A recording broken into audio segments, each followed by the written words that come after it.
বন্ধুরা, আজ আমি সজনে ফুল দিয়ে আর পাতা দিয়ে পকোড়া করে দেখাবো। ফুলটা আমার কম ছিল, তো পাতাও কম, ফুলও কম, যার জন্য আমি পাতা আর ফুল দিয়ে মিশিয়ে করছি।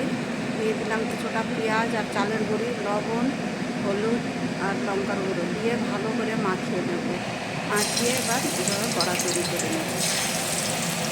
বেশ সুন্দর টেস্ট লাগে। একবার হলো বন্ধুরা বানিয়ে খেয়ে দেখবেন, খুব ভালো লাগে খেতে। কে কে খেয়েছেন বন্ধুরা একটু জানাবেন কমেন্টে। লাইক শেয়ার কমেন্ট করবেন বন্ধুরা, শেয়ার করুন, ফলো করুন বন্ধুরা, শেয়ার করুন, ফলো করুন। দেখুন হয়ে গেছে পকোড়া। গরম গরম ভাতের সঙ্গে ডালের সঙ্গে পরিবেশন করুন।